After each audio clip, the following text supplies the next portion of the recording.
Bonjour à tous, j'espère que vous m'entendez bien. Donc, bienvenue à cette formation organisée par le CAMI sur l'utilisation du langage LaTeX. Merci Régis d'avoir accepté après ta thèse de nous révéler un peu toutes les astuces et les pièges à éviter avant d'écrire une thèse. Donc, l'atelier officiellement est de 2 heures. Selon Régis, ça va sans doute durer un peu moins de temps. Donc, n'hésitez pas si vous avez une question. Even if you have a question in English, please don't hesitate. Régis is quite fluent, so it won't be a problem. Just for you to know, the presentation will be in French, but the slides will be in English. And also all the exercise at the end of the training will be in English. So just don't hesitate if you have something to say, if you have a question or a comment. Donc pour les Français, vous allez avoir la présentation en français, mais c'est ça, les exercices seront en anglais. Donc vous aussi, n'hésitez pas à lever la main si vous avez des questions. On sera là après au sein du CAMI pour vous donner la parole si Régis ne peut pas voir parce qu'il va partager l'écran. Nous, on sera là pour lui indiquer que vous avez une question. Donc Régis, je te laisse la parole. Et puis, bonne formation à tous.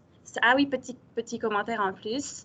Merci. Je ne sais pas si tout le monde l'a fait, mais pour l'exercice à la fin de la formation, il va vous falloir vous créer un compte sur Overleaf. Donc, le lien était sur l'événement créé aujourd'hui. Mais n'hésitez pas, il y a un lien marqué connexion via l'établissement, de mettre votre adresse mail ULaval pour vous enregistrer, ça sera plus facile pour la suite. So please, if you didn't do it yet, please create an account on overleaf.com. It will be really useful for the exercise at the end of the training. Merci beaucoup et Régis, c'est à toi. Je vais rebrancher mon micro. Faire un petit test. Ouais, on va faire ça.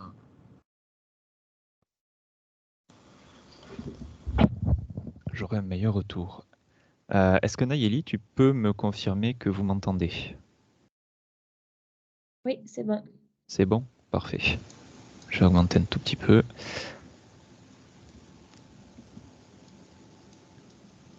Et on est parti. Donc bonjour à tous, je m'appelle Régis, j'ai déposé ma thèse il y a peu et donc je pense que je suis peut-être le plus à même à pouvoir vous aider à répondre aux questions que vous pouvez avoir sur l'écriture de thèse et sur notamment l'utilisation de LaTeX. Parce qu'on va le voir, il y a différentes façons d'écrire une thèse. Il y a des gabarits qui existent au niveau de l'université en Word et en LaTeX. Et on va voir quels avantages peut avoir LaTeX pour l'écriture de son manuscrit. Donc on va essayer de faire le tour d'un petit peu tout ça, c'est-à-dire passer par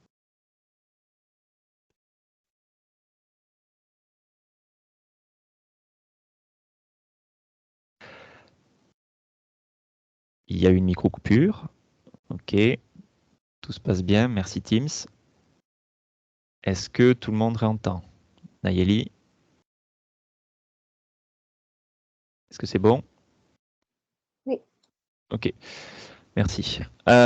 Donc LaTeX avec Overleaf, puisqu'on a un langage qui s'appelle LaTeX, qui va pouvoir être... on va pouvoir écrire beaucoup de choses avec, et c'est assez compliqué d'avoir tous les outils qu'il faut en LaTeX sur son ordinateur, et donc il y a un service en ligne qui s'appelle Overleaf qui fait ça pour nous. Et on va voir certains documents et certaines commandes qui peuvent être utilisées en LaTeX, notamment avec l'utilisation d'autres outils.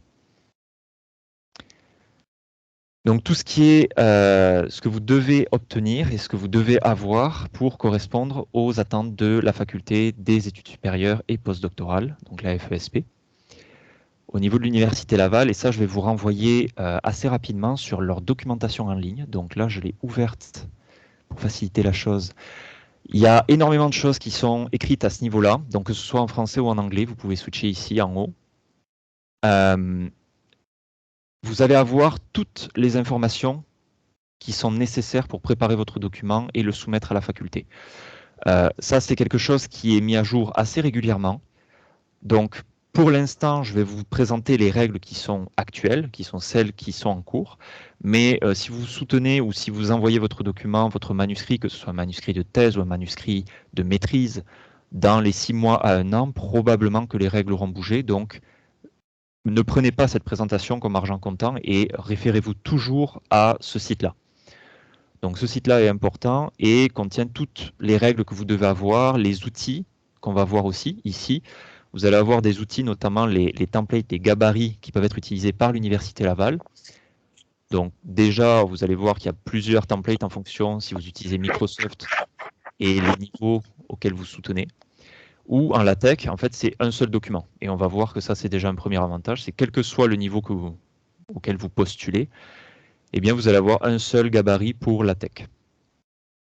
Mais vous allez avoir aussi quelque chose dans LaTeX qui va être utile pour la suite, c'est savoir toutes les sections auxquelles il faut correspondre, comment présenter les documents, qu'est-ce qu'il doit y avoir dans ces sections, etc. Donc tout ça, les règles de présentation sont assez exhaustives et tout ça, normalement, est déjà pris en compte dans LaTeX, ou du moins en partie, et vous devez faire en sorte de respecter ces choses-là. Donc pourquoi est-ce que ça c'est important? Donc ça c'était le site au cas où il y aurait un problème. Vous avez les choses qui sont en français et en anglais, ça je vous l'ai déjà dit. Pourquoi ça c'est important? Tout simplement parce que lorsque vous allez envoyer votre demande, donc votre dépôt initial, comment ça se passe lorsque vous envoyez votre manuscrit? Vous allez d'abord avoir un dépôt initial qui va être évalué, puis ensuite, après soumission, présentation, soutenance, qui vont être validés par un jury, vous allez pouvoir faire votre dépôt final. Mais pour votre dépôt initial, il faut qu'il y ait 3 choses, principalement. Il faut qu'il y ait l'accord de votre directeur de programme pour vérifier que administrativement vous êtes dans les règles, vous êtes bien inscrit à votre session, vous avez tout qui correspond. Vous devez avoir la validation de votre directeur de recherche ou de vos directeurs de recherche si vous êtes en co-tutelle, que ce soit au niveau master ou docteur. Et dernière chose, et qui est peut-être la plus importante, et c'est ce premier point-là, vous devez vous assurer que la soumission que vous envoyez, votre manuscrit, doit avoir et doit respecter les règles de présentation et de publication. Donc si vous ne respectez pas scrupuleusement tout ce qui est écrit sur le site au moment où vous soumettez votre demande, vous pouvez tout simplement perdre du temps et avoir votre manuscrit qui est rejeté par la faculté des études supérieures. D'autant plus que, si vous regardez les règles encore une fois de ce site, vous devez vous rendre compte que l'AFESP, en fonction de l'achalandage, de nombre de personnes qui soumettent, puisque l'Université Laval, c'est quelque chose de très grand. Il y a beaucoup d'étudiants qui soumettent leurs documents à chaque session. Eh bien, vous allez avoir 5 à 10 jours pendant lesquels l'Université Laval se réserve justement le temps de vérifier votre manuscrit et les règles de présentation. Autrement dit, si vous faites une erreur sur votre document que vous soumettez, si vous l'envoyez vraiment le dernier jour de la session, ça va compter, ce sera bon, ce sera valide selon les règles de l'université, mais il se peut que 10 jours après, eh bien, les personnes de l'université jugent que votre document ne respecte pas les règles. Donc 10 jours, globalement, c'est 2 semaines, comprenez-le comme ça. Donc ils vous renvoient votre document, et même si vous le resoumettez immédiatement après, eh bien, vous avez potentiellement 10 jours d'attente encore. Donc, en faisant une erreur de présentation, vous avez globalement perdu 1 mois. Donc ça, c'est très important. Ne les sous-estimez pas, ces règles de présentation. C'est quelque chose qui peut vous faire perdre énormément de temps. Donc, je vais insister là-dessus. Lisez bien ces choses-là. Prenez en compte. Respectez-les. Regardez les dates de dépôt final, notamment sur les sessions qui vont être mises à jour sur ce site-là. Les limites, tout ce que vous pouvez avoir sur ce site est mentionné et respectez-le. Et donc, pour vous faciliter ce respect, notamment, il y a LaTeX. Donc, on va parler un petit peu de LaTeX et de tous ses avantages. Donc, premièrement, LaTeX, c'est un très vieux langage de programmation qui sert à préparer des documents. C'est quelque chose qui va avoir 40 ans, si je ne me trompe pas, en 2024. Donc, c'est un vieux langage qui existe, mais qui est encore d'actualité parce qu'il permet de faire des documents très propres et très soignés. Et en fait, permet de faire notamment beaucoup d'autres documents, des CV, des présentations, des publications. Donc vous allez avoir en ligne, directement avec LaTeX, tout un tas de classes prédéfinies. Donc là, je vais vous montrer ça directement. C'est-à-dire qu'un document, c'est un document générique. Mais au fil du temps, vous allez avoir accès à LaTeX, à tous les documents qui peuvent exister, qui ont été créés. Et là, je peux aller très loin dans le scroll. Mais il faut comprendre que vous allez pouvoir faire des CV directement avec LaTeX, mais vous allez aussi pouvoir faire, par exemple, des choses avec, comme la classe qui est Beamer, des présentations. Donc ça, c'est des choses qui sont déjà prévues. C'est au sens large un document, que ce soit présentation, CV, tout ce que vous pouvez faire avec un document dans la classe de document large, vous pouvez le faire avec LaTeX. Et notamment, vous pouvez gérer de la bibliographie. Et c'est là où LaTeX est très fort. Donc ça, c'est ce que je vous ai mentionné. Si vous avez déjà vu ce genre de présentation, par exemple, c'est des présentations avec le contexte de Beamer que je vous ai montré juste avant. Et c'est des choses qui existent déjà et qui sont utilisées. Donc comment ça se présente LaTeX? Et là, c'est peut-être que ça va vous rebuter au premier abord, mais on va voir que ça peut être très utile par la suite. LaTeX, c'est du code. Donc pour ceux qui me connaissent, je viens d'un background informatique et ça ne me fait pas peur et ça me paraît complètement normal, ce genre de choses. Mais pour ceux qui n'ont pas l'habitude, ça peut rebuter. Mais comprenez que vous allez pouvoir faire des choses très puissantes que vous ne pouvez pas faire avec Word ou avec LibreOffice, par exemple. Donc ce qu'il faut comprendre, c'est que vous allez créer ce code-là. Les petites choses qui commencent avec des pourcentages, ce sont des commentaires, donc ce sera des choses qui ne seront pas interprétées. Et vous allez pouvoir écrire des commandes comme ça qui vont créer un résultat. Et comprenez que ce résultat-là, ce n'est pas une image, c'est vraiment du texte que vous allez pouvoir sélectionner et copier ailleurs. Et c'est ça la puissance de LaTeX aussi. Vous pouvez partager ces choses-là. On va pouvoir faire des choses qu'on fait très facilement dans Microsoft Word, par exemple, c'est mettre en italique, créer des modifications sur le texte. Donc vous allez devoir mettre par exemple des commandes pour dire cette chose-là en italique, je veux que ce soit en italique, et cette chose-là, je veux que ce soit en gras. Donc ça, c'est des choses très simples et que vous allez pouvoir faire, mais on va pouvoir aller même beaucoup plus loin et faire des choses qui rendent fous les mathématiciens, notamment de pouvoir mettre des équations impeccablement sur un document. Donc tout ça, encore une fois, c'est du texte et vous allez pouvoir coder ces choses-là de façon à les rendre propres, que ce soit ici, mais la présentation que je vous fais est sur Internet et il y a des modules LaTeX qui existent pour les afficher sur Internet directement. Ce qu'on va pouvoir faire et qui va peut-être plus pouvoir vous intéresser si vous ne manipulez pas toutes les présentations mathématiques, etc., c'est faire du texte brut. Autrement dit, en une seule ligne de commande, par exemple, celle-ci, eh bien, vous allez pouvoir générer toute la table des matières, le table of contents, de tout votre manuscrit automatiquement. Et ça va prendre en compte le fait d'avoir les différentes parties, le fait d'avoir des chiffres romains ou des chiffres arabes, le fait d'avoir l'indentation qui est propre avec différents niveaux d'indentation, le fait d'avoir des numéros ou de ne pas avoir des numéros en fonction des sections, etc. Et tout ça, c'est généré avec une seule commande. Donc ça, c'est une des puissances de LaTeX et on va voir d'autres aspects aussi qui vont venir par la suite.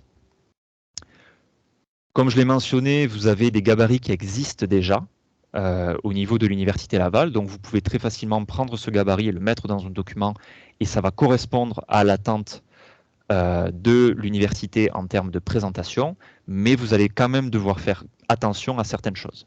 Et donc on est là aujourd'hui pour voir ces certaines choses-là. L'autre avantage aussi, et peut-être le dernier, qui est peut-être le plus important pour vous, si vous n'avez pas fini votre thèse, votre maîtrise ou si vous êtes en train de la finir, c'est notamment de pouvoir préparer des manuscrits directement avec ce format-là. Il y a de très nombreux éditeurs, journaux qui proposent directement des templates en LaTeX, des gabarits en LaTeX. Et on va le voir, en fait, cette chose-là est même très bien intégrée puisque certains éditeurs sont intégrés dans la présentation Overleaf en ligne et vous pouvez soumettre aux éditeurs votre document LaTeX directement puisque c'est intégré nativement.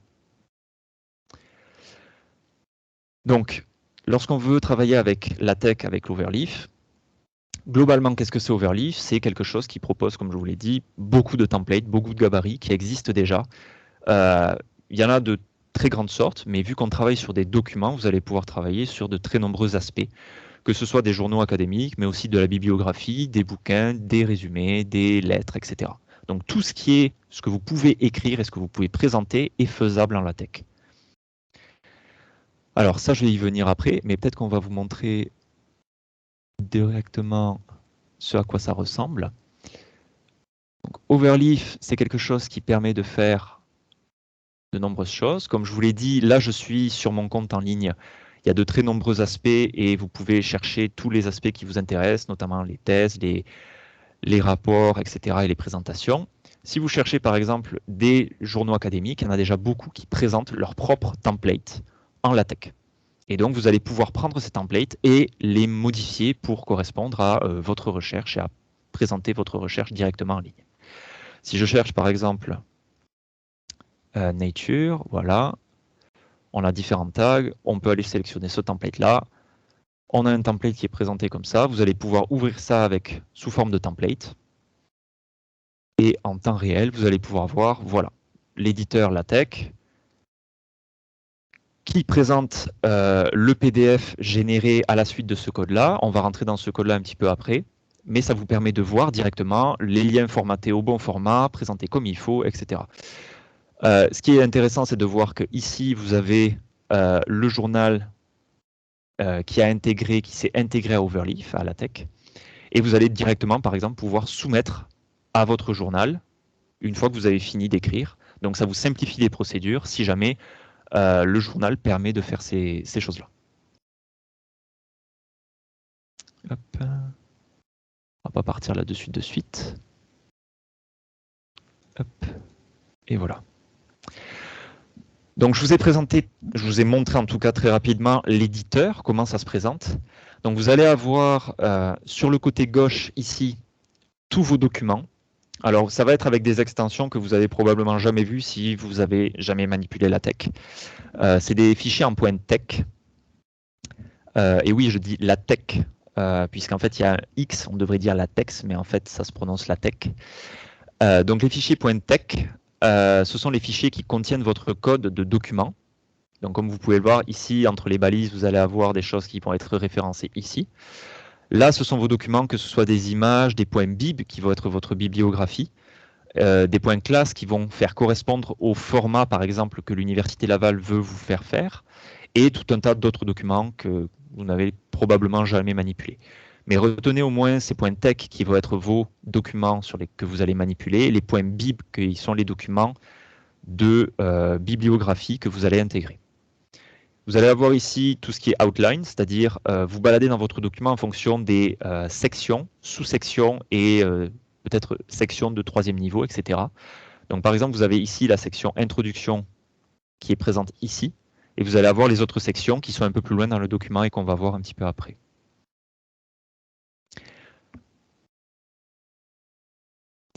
Donc là, on va essayer de voir un petit peu ce que ça représente, ce Overleaf. Donc pour ça, ça c'est la chose que je viens de créer à l'instant.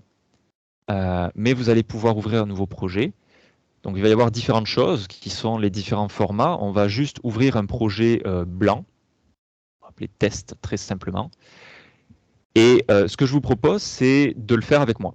C'est-à-dire de faire cette chose-là avec moi, de voir ce qu'on va faire ici. Et je vais essayer de partager ça comme ceci.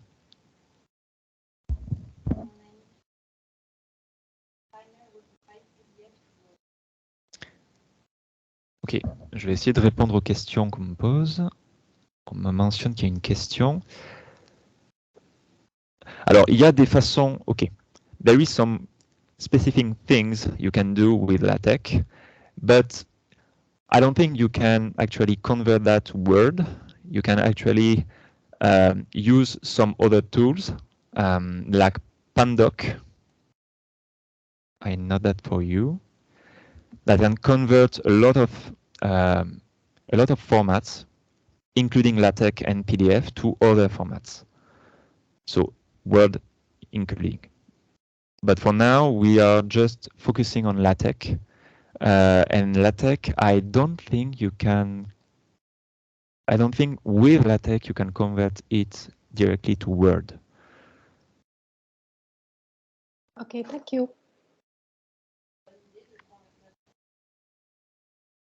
So, est-ce que c'est une bonne idée? C'est ça la question. Est-ce que c'est une bonne idée de convertir du Word, enfin du LaTeX en Word? Ok, donc ça on va le voir, mais l'avantage de LaTeX par rapport à Word, ça je vais le dire déjà en français. Donc l'avantage avec LaTeX, si vous avez déjà créé des documents Word qui sont très très gros, très volumineux, qui contiennent beaucoup d'images, beaucoup de texte, pour l'avoir fait passer une 50aine de pages, ça devient difficile, par exemple, d'avoir des choses automatiques qui sont faites proprement. La table des matières a des problèmes, les titres se décalent tout seuls. J'ai eu ce genre de problème-là à répétition avec Word. So, if you want to do LaTeX, I believe you have to stay in LaTeX, because if you already did some very big Word documents, you can see maybe at over 50 pages of Word document that there is a lot of problem occurring. But you won't have any problem with LaTeX. Donc pour revenir en français maintenant, l'avantage de LaTeX justement par rapport à ces documents, c'est que c'est du code. Et ce code-là va être ce qu'on appelle compilé, c'est-à-dire que le code que vous voyez ici à ma droite va pouvoir être compilé, c'est-à-dire qu'il va y avoir un processus informatique derrière qui va analyser votre code, qui va créer cette chose-là. Et cette chose-là, justement, parce qu'elle est créée par rapport à du code, ne va pas pouvoir avoir les problèmes qu'il y a dans Word, tout simplement parce qu'elle va prendre ce temps-là d'analyse pour pouvoir créer votre document. Word le fait en temps réel et c'est pour ça qu'il y a potentiellement des erreurs. Maintenant, vous devez savoir aussi qu'en utilisant LaTeX, avec Overleaf, vous allez avoir des limitations. Puisque c'est un service qui est en ligne, vous allez avoir un service qui va potentiellement être payant au bout d'un certain temps. Et le temps que vous allez mettre à compiler va déterminer si vous devez passer en zone payante ou pas. Vu que vous avez théoriquement créé votre compte avec Overleaf, avec votre adresse Ulaval, vous avez potentiellement l'opportunité d'avoir un compte étudiant à, je crois, l'équivalent de 5 ou 9 $ par mois, qui vous permet de créer cette chose-là et d'avoir plus de temps de compilation. Donc pour une thèse, c'est quand même très pratique. Moi, je l'ai fait et ça permet d'avoir beaucoup plus de temps et d'avoir un gros document qui fait 200 pages et qui est impeccable et qui correspond à l'université et qui n'a pas de problème et je n'ai pas besoin de relire ce document. Je sais qu'il est bon et valide à la fin. Si vous le faites avec Word, je ne peux pas vous garantir que 200 pages, ce soit bon. Donc, encore une fois, on va rester sur LaTeX aujourd'hui, mais avec Word, j'ai rencontré des problèmes que je n'ai pas eu avec LaTeX et c'est pour ça que dès que le document commence à être très volumineux, je reste sur LaTeX. Donc, si on essaie de passer sur cet exemple-là, je vais déjà augmenter un petit peu ça. Donc, ne faites pas attention à ce que je vais intégrer ici. Et c'est pour avoir un peu plus, voilà, une plus grosse police. Donc, normalement, vous devriez y voir mieux. Comment votre document est constitué? Ici, vous avez une classe. Donc là, on va rentrer dans du code. Donc le but, c'est que vous preniez des notes sur cette chose-là, mais je vous donnerai, on va dire, ce document-là à la fin, si jamais vous n'êtes pas confiant sur le fait d'avoir loupé des choses, ou etc. Vous allez pouvoir avoir aussi peut-être les différents aspects que je vous ai mentionnés ici dans le code, vont être dans les sources, mais vous pouvez passer en texte riche, c'est-à-dire une version peut-être plus simplifiée du code, si jamais ça vous fait un petit peu peur. Je vous conseille de rester en code, puisque ça va vous permettre de voir l'ensemble des choses qui se passent ici et de comprendre ce qui se passe. Donc là, vous allez avoir la classe du document. Est-ce que déjà vous voyez bien ce que je suis en train de sélectionner? Est-ce que la police est assez grosse? Je peux augmenter. Pas de retour, je vais considérer que c'est bon. Pouvez-vous augmenter un peu, s'il vous plaît? Merci. Augmenter un petit peu? Très bien. Ok, donc là, ça devrait être un peu mieux. Donc ici, vous allez pouvoir avoir une classe. Donc ça va être la classe qui va être définie par l'Université Laval, mais aussi par tout un tas d'autres imports. Ça, c'est ce qui va définir la nature de votre document. Donc en général, il n'y en a qu'une, mais vous pouvez en spécifier plusieurs s'il y a plusieurs classes qui vous intéressent. Au niveau de l'Université Laval, vous allez voir, par exemple, il y a une classe qui s'appelle PhD, qui va importer tout un tas de règles et de commandes que vous allez pouvoir utiliser. Donc il peut y en avoir plusieurs et c'est normal. Mais pour ici, là, pour notre exemple, on va juste prendre la classe article, qui est la classe basique pour l'ensemble des documents. Ici, vous allez avoir tout un tas d'imports. Ce sont des imports de méthode. Donc là, les deux lignes que j'ai rajoutées, n'y faites pas attention. C'est vraiment juste pour augmenter la taille qu'il y a présente ici. Mais pour tout le reste, vous allez pouvoir avoir une utilité. Ici, c'est pour avoir, par exemple, des caractères dans un encodage spécifique qui s'appelle UTF-8, donc ça peu importe, mais c'est pour dire que vous allez pouvoir mettre des accents et des caractères spéciaux dans votre document. Et on va pouvoir intégrer d'autres packages, d'autres imports qui vont pouvoir nous faire d'autres choses, notamment gérer des tables, des tableaux, gérer des images, etc. Donc tout ça, ça va être avec des packages, c'est-à-dire des imports, des modules qui sont externes à notre classe, mais qu'on veut utiliser quand même. Donc ça, c'est tout ce qui est import, et ça va être ici, à ce niveau-là, toutes les configurations que vous voudriez faire avant votre document qui est ici. Donc ça, c'est par exemple ce qui est créé automatiquement quand moi je crée un document sur Overleaf. Il détecte que c'est mon compte, donc il met directement mon nom et il met la date. Mais par exemple, par défaut, vous allez avoir accès à d'autres commandes. En tapant /, vous avez accès à toutes les commandes qui sont accessibles en temps réel. Et donc, vous allez pouvoir mettre, par exemple, today, qui est une commande. Et lorsque vous enregistrez, ça va mettre à jour cette commande-là, ici. Par défaut, le document est en anglais. On va voir avec les classes de l'université, ça va être un document qui va être par défaut en français. Mais vous pouvez changer ça et on va voir aussi comment changer ça. Donc, par défaut, la date est au format anglais, mais on va pouvoir aussi, lorsque le document est formaté, automatiquement faire détecter à la tech que ça doit être formaté en français ici.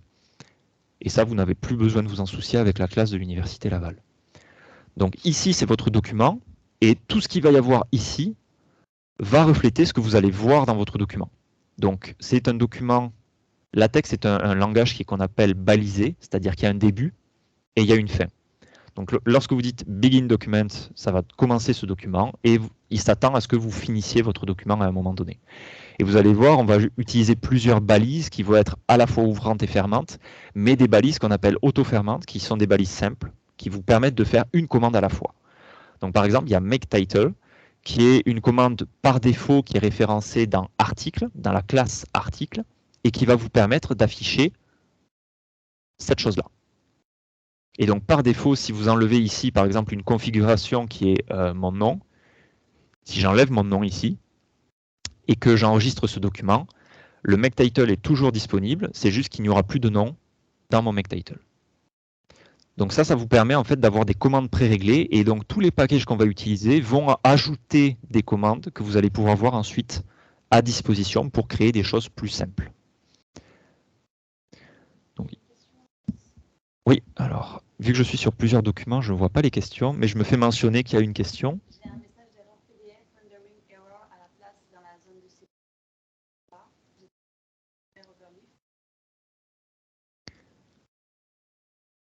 Alors, rendering PDF error. Alors, je ne sais pas, je dois dire. Il doit y avoir peut-être une erreur avec ton navigateur, si je ne me trompe pas. Rendering PDF, potentiellement, je dirais il y a deux sources d'erreur. Soit il y a une erreur au niveau de leur service à eux, ce qui m'étonnerait puisque ça marche très bien de mon côté. Soit il y a une erreur au niveau peut-être de ton navigateur, et peut-être qu'on pourra voir à la fin, ou une autre fois si on peut se recontacter. Mais vu que le service est en ligne et ce qu'il fait réellement, c'est envoyer des commandes et les compiler pour nous les renvoyer ensuite sous forme d'images et PDF, potentiellement qu'il y a une erreur à ce niveau-là. Donc ouais, je vois ça, que tu es sur Chrome. Là, pour l'instant, j'ai pas de solution. Essaye sur Firefox, voilà. Pour l'instant, je ne peux pas te dire. Mais encore une fois, vu on utilise un service qui est à distance, c'est quelque chose qui va arriver potentiellement pour certains d'entre vous. Donc pour l'instant, je vous demanderai de suivre. On va essayer de vous montrer, je vais essayer de vous montrer au moins toutes les commandes et comment raisonner avec Overleaf. Comme ça, vous pourrez refaire vous-même derrière. Et de toute manière, je vais vous envoyer à la fin l'exercice. Je vais vous envoyer une feuille avec l'ensemble des commandes que vous pourriez utiliser, et je vais vous envoyer aussi le gabarit préparé de l'Université Laval. Donc normalement, vous aurez tout pour, même si vous n'y arrivez pas aujourd'hui, le faire plus tard. Ok. Est-il possible d'envoyer de faire corriger ce document à des gens ne possédant pas LaTeX comme des fonctions? Alors, si vous ne possédez pas LaTeX, vous pouvez partager ce document Je ne l'ai pas mentionné ici, mais en haut, si vous voyez ici, vous avez un partage de projet et vous pouvez partager avec des collaborateurs. Comme vous pouvez le voir, là, il y a mon adresse Université Laval et vous pourrez le partager soit en édition, soit en lecture seule, etc. Vous pouvez activer le partage par lien, etc. Donc, vous pouvez partager du LaTeX directement depuis votre navigateur web et eux pourront accéder à ce document-là en ligne directement. Alors, je ne sais plus s'ils doivent avoir un compte ou pas. Je suppose qu'ils peuvent créer un compte directement avec un accès Google, Facebook, etc. Donc, les accès partagés. Mais ça, ce sera à confirmer. Vous pourrez aussi, avec d'autres, faire des reviews. Donc, vous avez quelque chose ici qui est très pratique. Si vous l'envoyez, par exemple, à votre directeur de thèse, c'est activer les changements. Et donc, ça vous permet, lorsque vous faites ça, de faire des changements et de voir qui a fait ces changements, à quel moment et où. Donc, c'est un petit peu la même chose qu'avec Word. Vous pouvez accepter, refuser ces changements, etc. Donc là, pour l'instant, je ne vais pas l'activer puisque ça rajouterait des notes, mais vous pouvez le faire pour chacune des personnes qui est connectée, activer ou désactiver ces choses-là. Tant que j'y suis, est-ce qu'il y a d'autres questions? Pour l'instant, c'est bon. Pour la fin, et peut-être que je ne reviendrai pas là-dessus, mais si vous activez les revues et la suivi des changements, vous allez avoir ici sur l'onglet History le suivi de toutes les modifications que vous avez faites, le fait de pouvoir ajouter des labels sur certaines sections. Donc là, vous avez vu, j'ai juste écrit quelque chose et il m'a fait une modification aujourd'hui. Et lorsque vous soumettez votre projet à l'Université Laval, vous allez pouvoir télécharger l'entièreté du projet, c'est-à-dire l'ensemble des documents qui vont être disponibles dans un seul zip grâce à cet onglet-là. Donc ça, c'est très pratique et ça va vous permettre d'envoyer autant le PDF pour qu'ils puissent le lire facilement que l'ensemble du projet en .tex et avec tous les documents que vous avez intégrés, si jamais ils veulent voir que vous avez bien fait ces choses-là. Et de toute façon, si je me souviens bien, ça vous est demandé d'envoyer ce document-là. Donc c'est disponible à partir de là. Hop. Donc,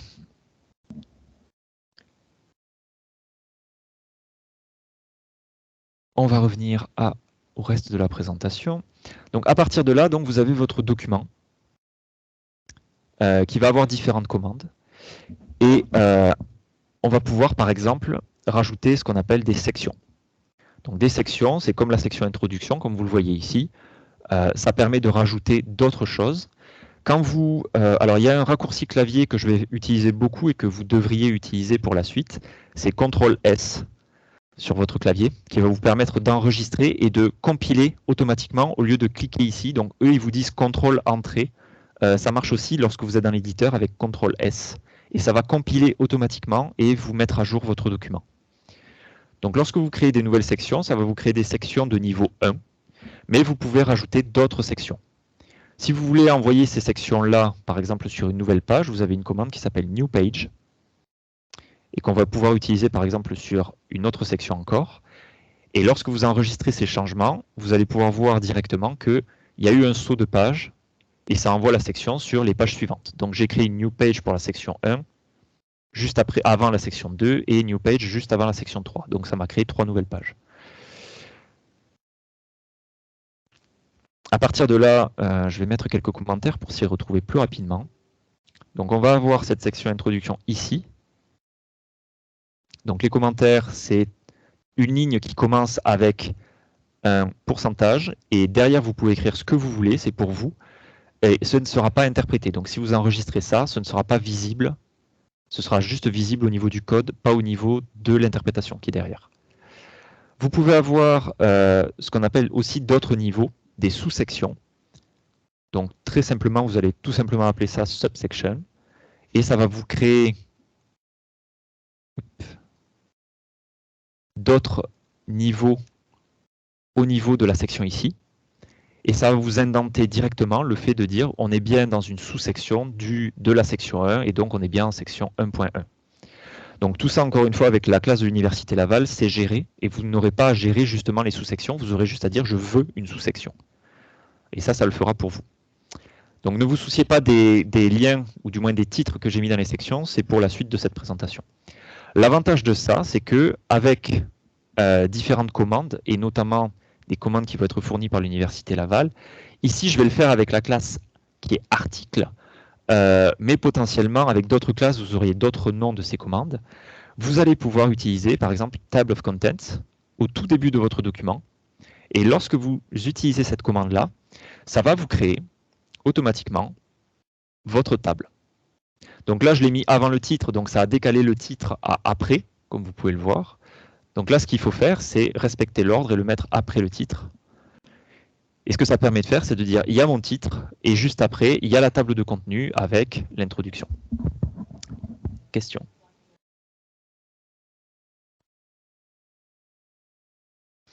Alors, oui, je vais répéter la question. Il y a une question derrière, c'est comment est-ce que j'ai fait pour déplacer la ligne?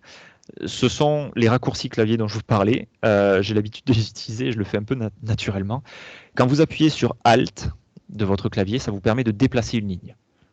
Donc lorsque vous avez un curseur sur une ligne et que vous faites Alt et que vous bougez en haut ou en bas avec votre flèche, ça vous permet de déplacer les lignes facilement. Donc ça, c'est des raccourcis clavier. Il y en a beaucoup dans Overleaf et dans d'autres éditeurs. Ce que vous allez pouvoir voir, c'est aller voir dans la documentation d'Overleaf, justement, l'ensemble des raccourcis clavier qui sont à votre disposition. Et ça vous permettra de manipuler très rapidement. J'ai entendu qu'il y avait une autre question.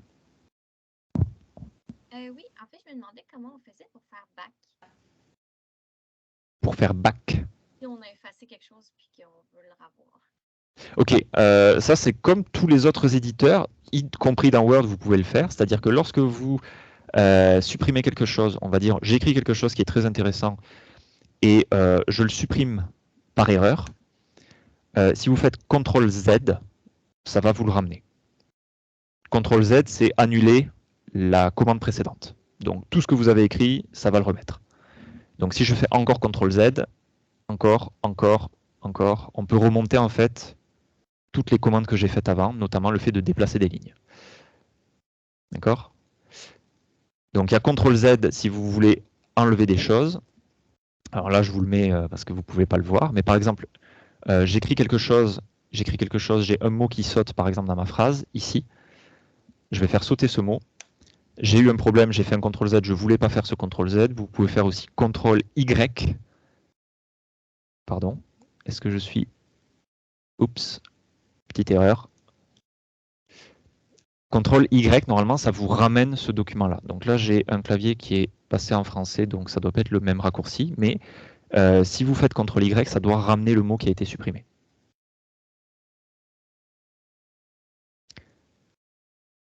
Hop. Pardon? Oui, comment avez-vous fait de faire apparaître le Table of Contents? Il paraît que j'ai écrit la même chose, mais ça apparaît pas dans le...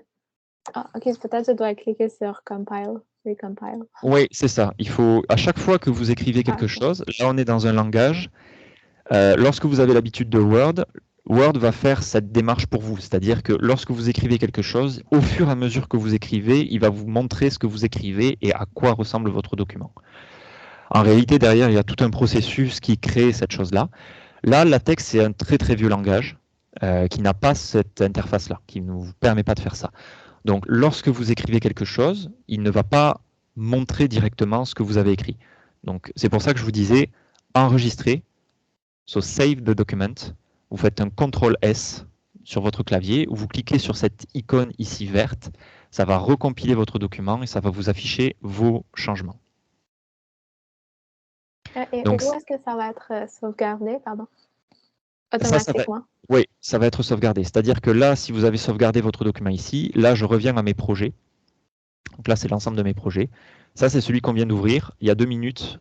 C'est celui que j'ai modifié avec vous. Je reclique là-dessus. Il va me réouvrir mon éditeur et il va y avoir tout ce que je vous ai créé avec vous. Ok, merci. Donc ça, c'est sauvegardé et c'est ça l'avantage de l'avoir en ligne, c'est d'avoir un service qui le fait pour vous.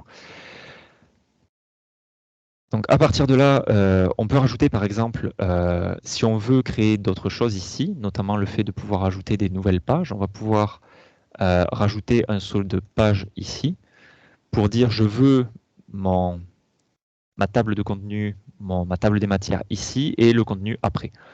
Donc tout ça, comprenez bien que pour l'instant, je vous montre les commandes de base, mais avec les classes de l'Université Laval, ça va être légèrement différent. Mais Ne vous en faites pas, je vous donnerai le gabarit de base avec l'ensemble de ce qui a déjà été fait. Vous n'aurez juste qu'à changer les commandes et les utiliser pour pouvoir manipuler. Là, le but de cette présentation-là, c'est plus de vous donner un aperçu de ce que vous pouvez faire, des commandes qu'il y a et de comment manipuler la tech. Donc on va rajouter par exemple de la gestion. Nous, on aimerait bien ici que les liens puissent être cliquables pour aller sur les différentes parties, de faire en sorte que notre PDF soit interactif. Donc pour ça, on va rajouter deux packages. Un package qui va nous permettre de rajouter des couleurs dans notre texte et un package qui va nous permettre de rajouter des références. Donc ça s'appelle HyperRef et pour ça, ça fonctionne bien. Si on le modifie et qu'on compile à ce niveau-là, ça va nous rajouter des liens, mais c'est assez moche, comme vous pouvez le voir. Donc on va pouvoir configurer cette chose-là. Et pour ça, on va le mettre dans la partie de configuration avant notre document ici. Et là, je vais copier-coller cette configuration-là que j'ai déjà. Ça s'appelle HyperSetup, qui est une commande qui vient du package HyperRef. Et on va pouvoir dire, oui, je veux colorer mes liens, je veux que mes citations soient en violet, je veux que mes liens soient en rouge, et je veux que mes adresses sur le web, mes URL, soient en bleu. Et en copiant cette chose-là, je vais pouvoir avoir des liens ici en rouge, mais des liens qui sont propres. Donc là, je peux aussi modifier ici pour dire je les veux en bleu. Et on va avoir des liens qui fonctionnent dans notre document. Donc en cliquant sur les différents liens ici, par exemple la sous-section 1, je vais pouvoir cliquer et être redirigé vers la sous-section 1 dans notre document. Oui.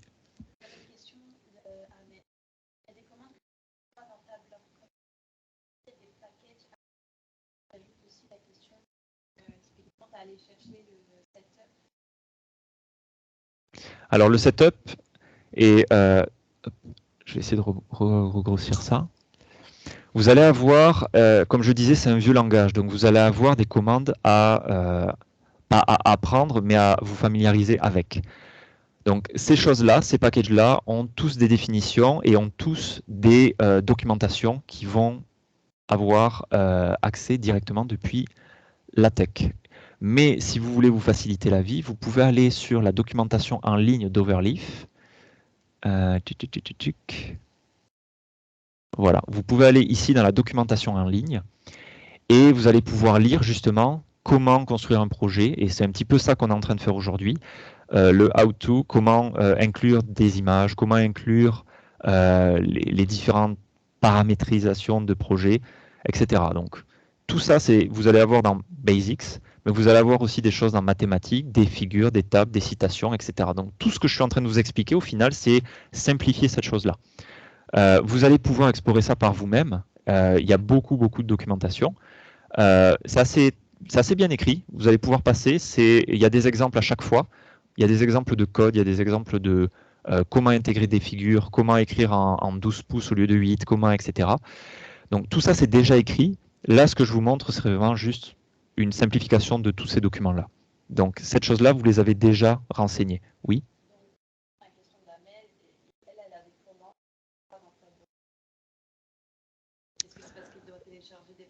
Alors, théoriquement, vous n'avez pas à télécharger de package. Lorsque vous êtes sur Overleaf, tous les packages intégrés sont des packages qui sont intégrés par Overleaf et qui fonctionnent de base.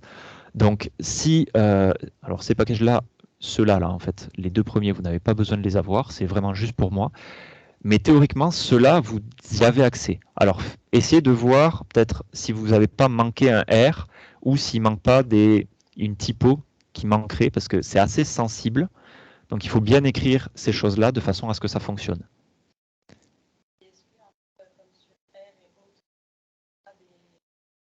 Alors, comme sur R, oui, c'est-à-dire qu'on peut écrire backslash et ça va nous montrer directement les commandes auxquelles on a accès. Il se peut que lorsque vous n'avez pas compilé une première fois votre document ou pas compilé avec les packages que vous venez d'intégrer, il ne les trouve pas. Donc ce que je vous conseille, c'est une fois que vous intégrez vos packages, vous compilez une première fois de façon à ce que Overleaf comprenne que vous avez intégré ce package-là. Et normalement, après ça, vous pouvez utiliser les commandes et les commandes seront disponibles ici. Là, comme vous pouvez le voir, moi, j'y ai accès.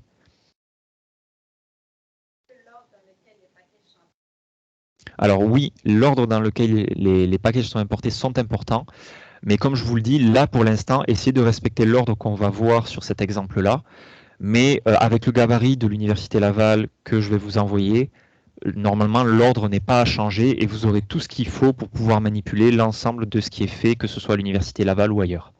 Donc théoriquement, vous n'aurez pas de problème avec le gabarit que je vais vous envoyer.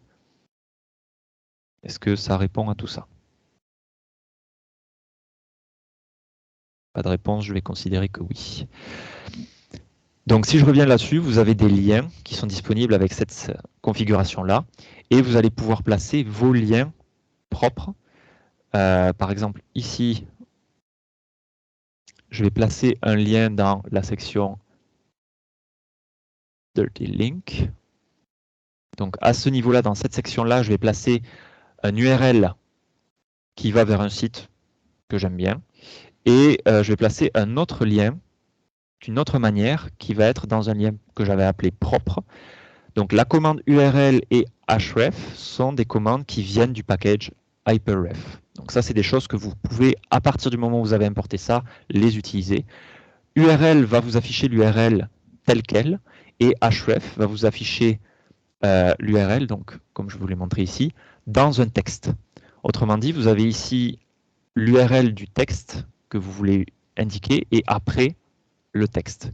Donc les deux sont entre accolades. Ça, c'est la deuxième partie, ça, c'est la première partie. Et en faisant ça, vous allez avoir un texte qui est propre, mais qui a une URL derrière qui fonctionne. Ça va vous permettre aussi le hyperref, et on va le voir après, de faire des liens dans votre document. Donc ça, je vais y venir directement ici, en faisant par exemple des liens qu'on appelle des labels. En mettant des labels ici dans votre document, juste après les sous-sections ou après des images ou après des tables, ça va vous permettre de générer dans, oups, je me suis trompé ici, dans LaTeX. Qu'est-ce qui se passe? On va recommencer. Ça va vous permettre de générer ici des liens implicites. Autrement dit, dans la section dans laquelle vous êtes, vous allez générer un lien. Et donc, vous allez pouvoir après référer à ce lien-là. Donc là, on ne les voit pas, c'est une commande qui ne se voit pas, celle-ci. Et on va pouvoir référer à ce lien-là ailleurs. Autrement dit, si je vais dans la deuxième section, je vais pouvoir dire je fais une référence à mon premier lien, mais je fais aussi une référence à mon deuxième lien. Donc en faisant ça, lorsqu'on l'enregistre, ce que ça a écrit ici, c'est un lien à la section 1.1, qui est ma section Dirty Link, et un lien avec la section 1.2, qui est ma section Clean Link. Qu'est-ce qu'il y a écrit ici? C'est la même chose qu'ici. Donc vous devez le respecter pour faire le lien à la bonne place. Mais l'avantage avec ça, c'est que vous n'avez pas à vous soucier de quel numéro il y a dans votre document de 200 pages. Et ça, c'est très très bien parce que ça va vous permettre de chercher rapidement ce que vous voulez. Autre chose, ici j'ai écrit sec avec 2 points. Vous pouvez écrire ce que vous voulez, mais c'est un marqueur de section. Autrement dit, vous allez pouvoir créer des marqueurs d'images, des marqueurs de tableaux, etc. Donc si j'enlève ça, par exemple, l'avantage avec LaTeX, c'est que lorsque vous créez ref et que vous tapez sec, eh bien vous allez pouvoir autocompléter avec toutes les sections qui sont référencées dans le moteur LaTeX. Et donc choisir juste celle qui vous intéresse. Autrement dit, si vous donnez une figure qui s'appelle fig de points, vous allez pouvoir chercher par toutes les figures qui existent dans votre document, sans vous soucier de savoir où est-ce qu'il est. Et ça, c'est un gros avantage, puisque vous avez juste à choisir, à donner un nom pertinent à votre figure ou à votre section, et à faire une référence directement.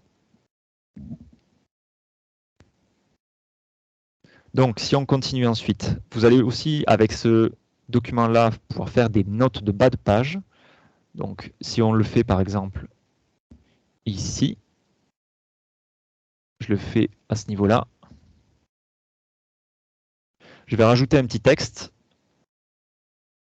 qui est ici, et je vais lancer une commande qui est footnote, avec quelque chose à l'intérieur, qui peut avoir aussi d'autres commandes à l'intérieur. Et ça va être un lien ici, dans notre document, qui va renvoyer une section en bas de page. Et donc, comme vous le voyez, j'ai absolument pas défini justement ce qu'est un bas de page ou où l'envoyer. Je dis juste, je veux une note de bas de page à ce niveau-là. Et lui, LaTeX va gérer cette chose-là pour moi. Ensuite, vous allez aussi pouvoir faire, par exemple, des choses qui vont être utiles pour la suite, notamment, hop, on va coller ici, des listes ordonnées ou non ordonnées. Et donc, on va revoir la même chose qu'on a vu précédemment. Si vous voulez quelque chose qui soit entre quelque chose de début et de fin, vous allez devoir spécifier begin, end comme commande. Pour les listes ordonnées, ça s'appelle enumerate. Et donc, vous allez pouvoir avoir cette liste-là qui va être créée avec les items qui sont là. Et pour les listes non ordonnées, c'est quelque chose qui s'appelle itemize et qui va créer cette chose-là avec des puces. L'avantage de faire comme ça, c'est de dire, eh bien, je vais pouvoir mettre l'un dans l'autre, il ne va pas y avoir de problème, et l'attaque va pouvoir le gérer pour moi. Autrement dit, ici, je vais pouvoir ajouter dans mon second élément une autre liste, par exemple, qui est énumérée. Là, je vous mets une indentation pour qu'on le voit bien, mais dans notre second élément, il va y avoir une autre liste. J'enregistre cette chose-là, et on va avoir une liste non ordonnée avec une liste ordonnée à l'intérieur. Et vous n'avez pas à vous soucier de quel numéro ou comment ça va être placé, l'attaque va le faire pour vous. Autre chose, mais ça va être réglé par la classe de l'Université Laval, puisqu'elle l'intègre. Vous allez pouvoir ajouter en haut un package qui va être Babel, en référence biblique pour l'ensemble des langues, et donc qui va gérer toutes les langues qui peuvent exister sur la tech. Là, j'ai décidé d'intégrer le français et l'anglais, et donc je vais pouvoir facilement changer de langage en plein milieu d'un document sans que pourtant il y ait d'erreur sur le langage. Et on va voir qu'il y a aussi d'autres avantages, notamment sur la syntaxe, sur la ponctuation et sur les nombres qu'on peut utiliser grâce à ça. Et donc pour les nombres, on va intégrer ensuite un autre package qui va nous permettre justement de gérer les changements de numéros grâce à ces langages-là. Donc lorsque vous faites ça, vous allez demander une option sur ce package-là de numprint qui s'appelle AutoLanguage, et qui va permettre justement, en fonction du langage que vous utilisez, d'avoir la bonne formulation, le bon nombre qui s'affiche de la bonne manière. Donc on va pouvoir faire ça, par exemple, dans une section complète. Là, j'ai deux sections pour l'instant, je vais en créer une troisième ici. Et dans cette troisième section, je vais créer une liste avec des numéros, grâce à la commande numprint qu'on vient d'avoir. Donc par défaut, ici, c'est quelque chose qui est en anglais, et donc qui va afficher les numéros avec la syntaxe en anglais. Comme vous pouvez le voir ici, on a par exemple un point. En bas, on va respecter le point, et les séparateurs de milliers vont être avec des virgules. Donc on ne les voit pas ici, mais ils y sont, et ils sont rajoutés par numprint.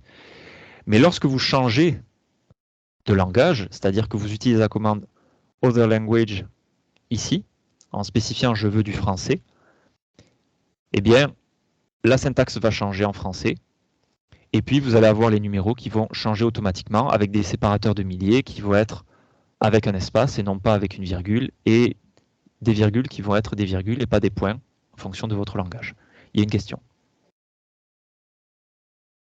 Vas-y. Oui.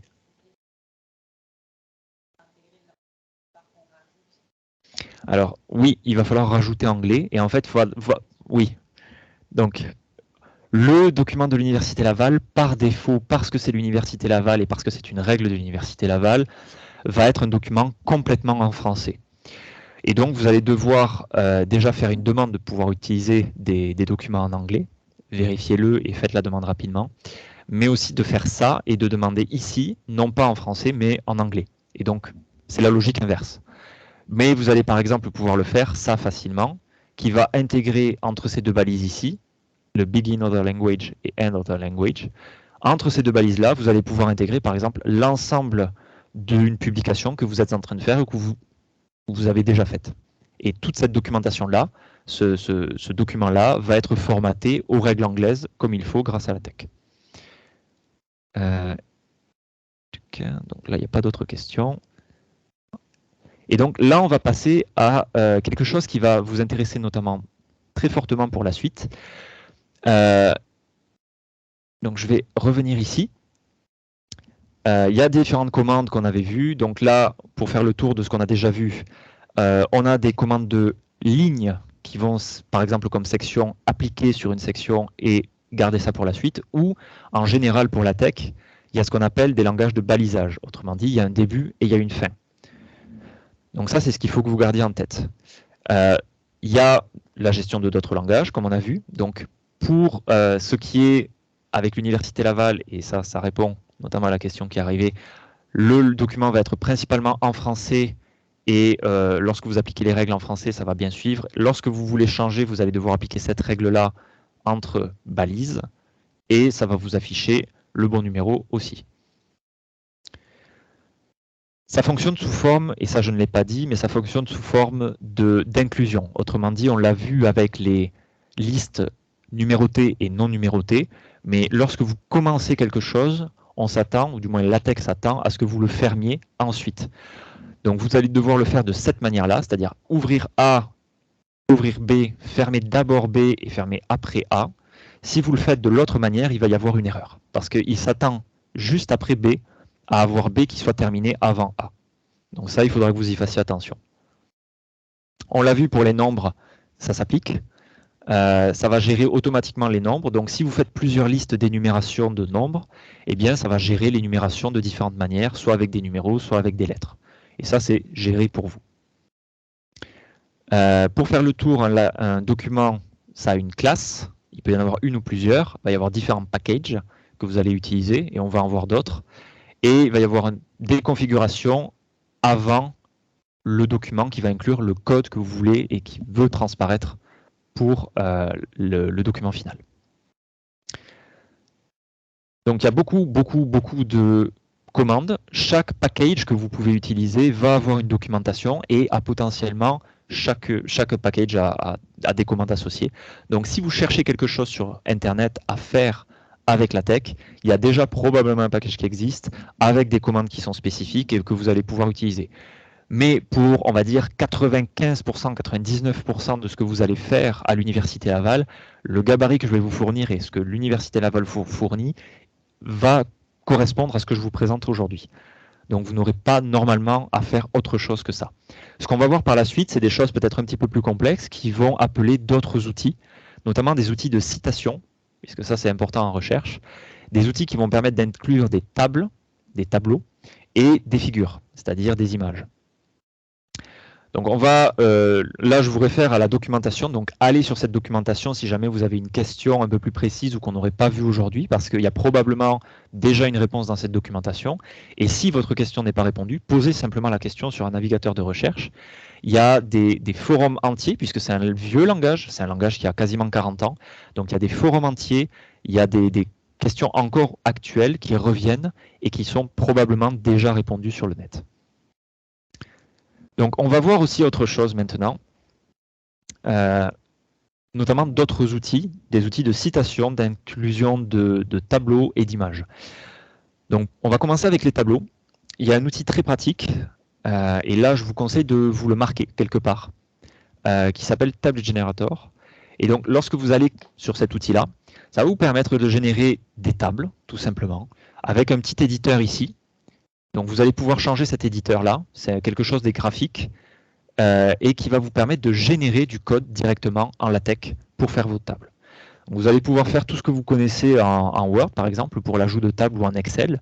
Vous allez pouvoir manipuler des tables, rajouter directement du texte ici, rajouter des colonnes, rajouter des lignes, comme vous pouvez le voir ici, en cliquant, en faisant un clic droit et en regardant ici. Vous avez ajouté des colonnes, ajouté des livres, ajouter des lignes, les enlever. Aligner votre texte, tout ça c'est disponible ici et je pense que vous êtes au courant de tout ce qui se passe dans Word si vous avez déjà manipulé Word. Oui, question.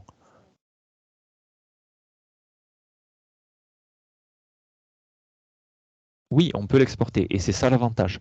L'avantage du code, c'est-à-dire de pouvoir exporter la table qui va être générée ici, comme vous pouvez le voir, là j'ai généré ma table, je rajoute des informations, je génère, ça va être du code ici spécifié. Et donc, je vais pouvoir copier-coller ce code, tout simplement, et le mettre dans mon code ici, enregistrer ça, et avoir, une fois que ce sera compilé, alors là, il y a un problème parce que je n'ai pas inclus justement la chose qui me permet de gérer des tables. Donc là, il y a une erreur qui est affichée ici qui me dit il y a un problème et je ne peux pas gérer des tables.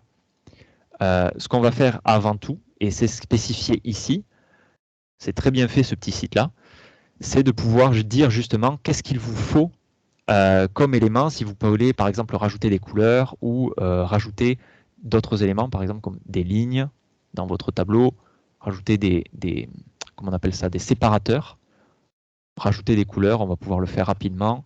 Là, je veux des couleurs de fond sur cette première ligne-là que j'ai sélectionnée. Je génère ça, et à ce moment, cette chose-là va me dire, oui, mais pensez à utiliser ce package-là avec ces configurations-là. Donc tout ça est spécifié.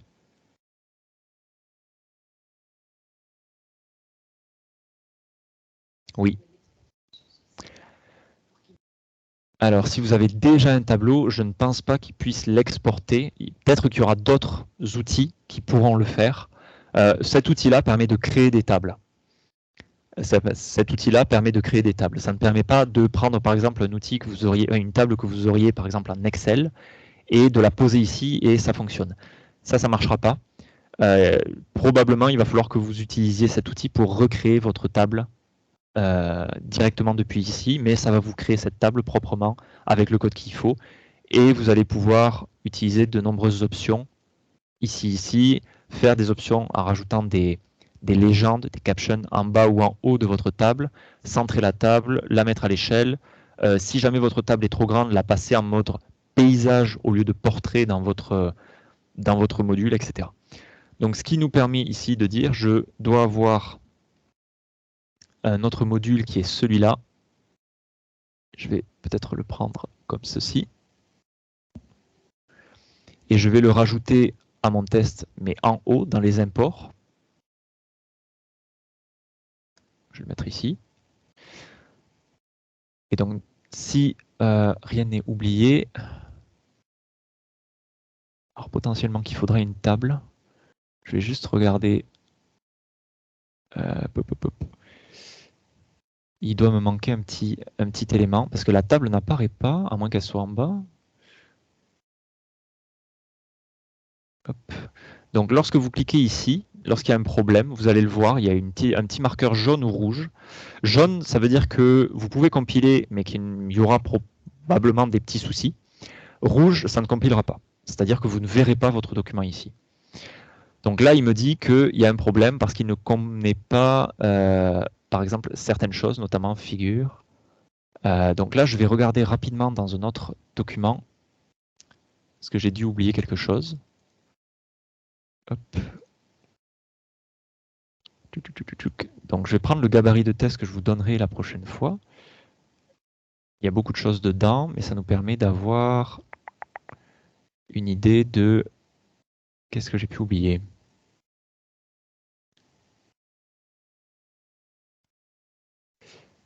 Alors on va essayer d'intégrer tout ça directement. Mais théoriquement, les tables sont censées apparaître normalement. Donc pour l'exemple, je vais prendre tout ça, mais normalement, vous n'auriez pas à le faire. Je pense qu'il y a peut-être un petit souci à ce niveau-là. J'avais fait un test hier et ça fonctionnait bien pourtant. Donc je vais intégrer tout ça.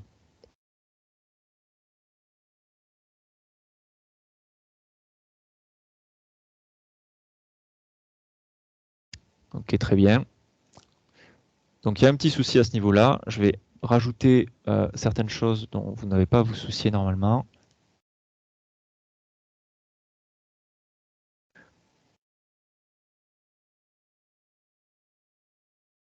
Ok, donc il y a un problème à ce niveau-là. Pour l'instant, je ne vais pas le résoudre, mais sachez que c'est les joies du direct, c'est de pouvoir avoir ce genre de problème avec des outils qui sont censés fonctionner. Donc, on va dire que cette table fonctionne et que vous arrivez à le faire fonctionner. Ça, c'est un premier outil pour gérer vos tables et ça fonctionne très bien, théoriquement. Mais vous pouvez aussi l'exporter dans d'autres langages qui sont comme HTML ou Markdown. Vous avez un autre outil qui est pour créer des images. Donc vous avez potentiellement d'autres outils pour créer vos images et si vous êtes confortable avec, c'est très bien. Mais vous avez cet outil-là qui permet d'exporter notamment des images dans divers formats qui sont pris par la tech, qui est en ligne et qui permet de le faire et d'enregistrer vos données directement sur votre ordinateur. Donc c'est un petit outil graphique très simple et ça vous permet de créer n'importe quoi comme image avec un éditeur en ligne et vous pouvez rajouter du texte et vous pouvez faire ce que vous voulez. Tout ça permet de connecter par exemple des images comme vous pouvez le faire sur d'autres outils comme les outils de la suite Microsoft. Et cette chose-là, vous allez pouvoir par exemple le sélectionner et l'exporter format quelconque. Et ça va vous enregistrer une image sur votre ordinateur que vous allez pouvoir dans la tech. Donc ça, c'est les deux outils que je vous conseillerais pour utiliser la tech avec une table et avec une image. Et le dernier outil qui peut-être vous connaissez déjà, c'est pour tout ce qui est outil de gestion de citations. Donc il y a comme Mendeley et Zotero, mais il y en a d'autres. Moi, j'utilise Zotero. Et ça permet par exemple d'avoir de très nombreuses publications référencées dans différentes choses. Là, je vous montre un exemple. J'avais référencé toutes les publications que je voulais par chapitre pour ma thèse, pour être certain d'avoir tout ce qu'il me faut. Mais vous pouvez par exemple sélectionner avec Zotero et dire je veux exporter ces items-là. Et vous allez les exporter dans un document qui s'appelle comme BibTeX. Et ça, je vais vous montrer pour la suite. J'ai une question dans le chat. Alors, le format d'import des données, TIFF, je ne sais pas. But I believe you can. But mainly use JPEG and PNG.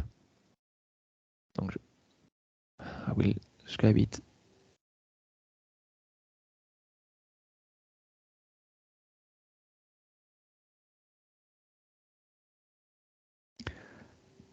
Donc pour les formats d'image, principalement PNG et JPEG, mais je pense que d'autres passent. J'ai jamais eu besoin d'utiliser d'autres formats.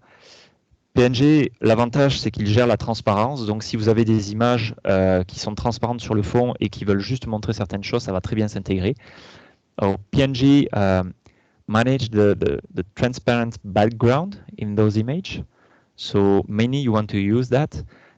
And you can, for PNG and other stuff, set something at a very high resolution. So when you select here PNG, you can say I want something like 500% of zoom with a transparent background, and your image will be very smooth. So it will be at a certain DPI, so it mainly will be enough for any publication, any editor, or anything that you can include your image in.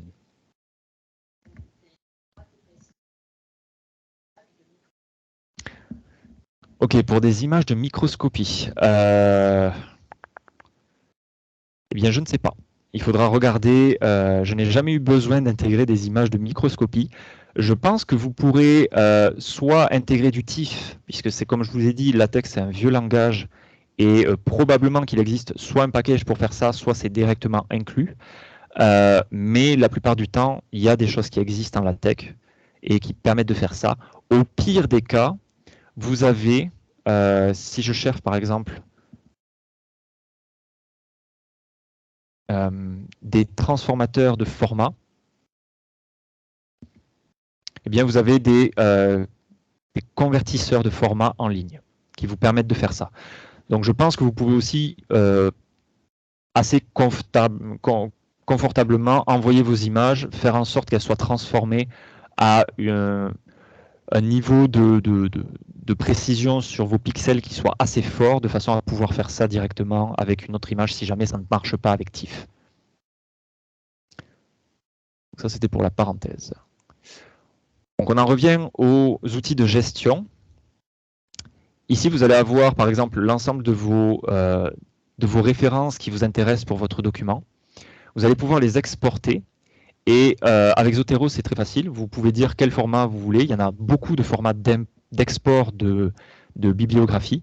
Et celui que je vous conseille, c'est BibTeX, qui va être peut-être le plus simple et le plus intégrable, puisque son nom l'indique. Il est quand même très intégré à la tech.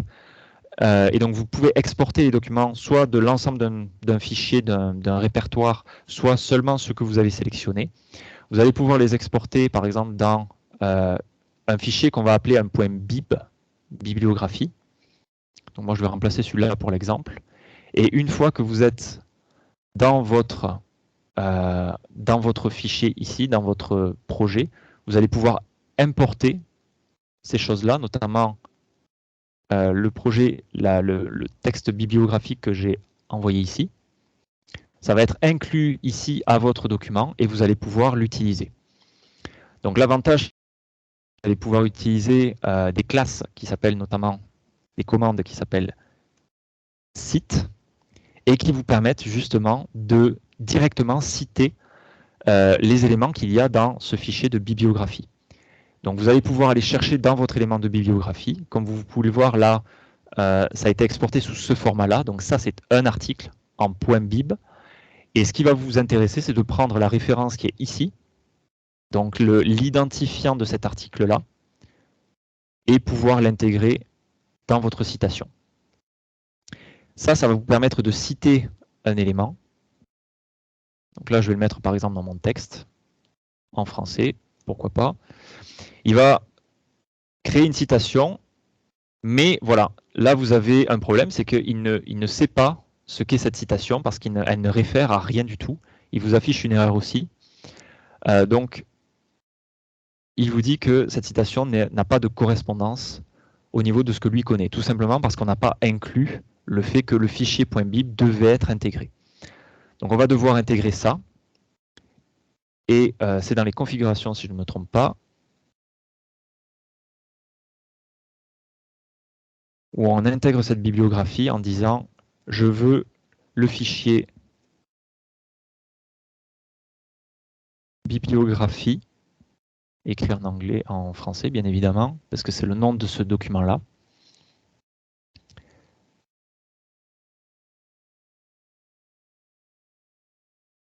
Peut-être le mettre à la fin, puisqu'on veut créer cette bibliographie, pas au début.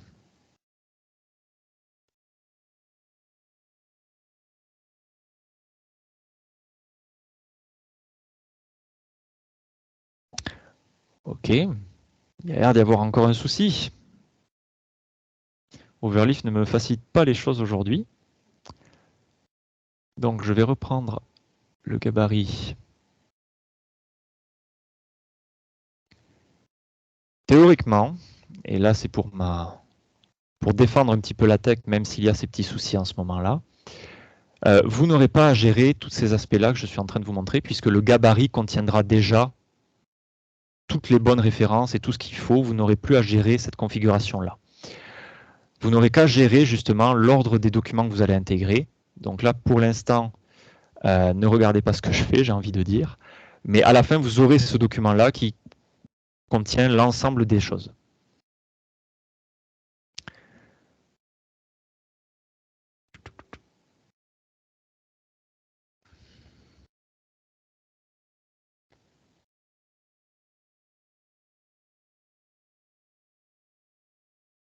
Théoriquement, il est censé me faire ça et me gérer cette bibliographie. On va revenir sur notre test et faire ça dans une nouvelle page.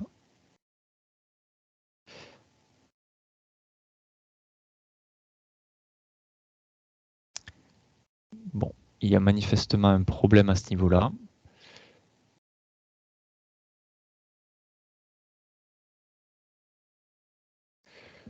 Alors, peut-être pour les personnes qui ont des problèmes depuis le début à utiliser LaTeX avec Overleaf, il y a potentiellement un souci au niveau du service aujourd'hui.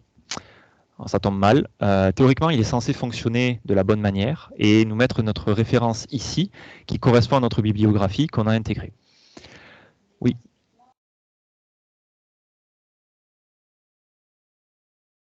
Oui, j'ai cité quelque chose qui est censé faire référence à cette bibliographie qui est définie dans ce fichier-là. Donc, le fait de faire une citation ici fait référence à cette bibliographie.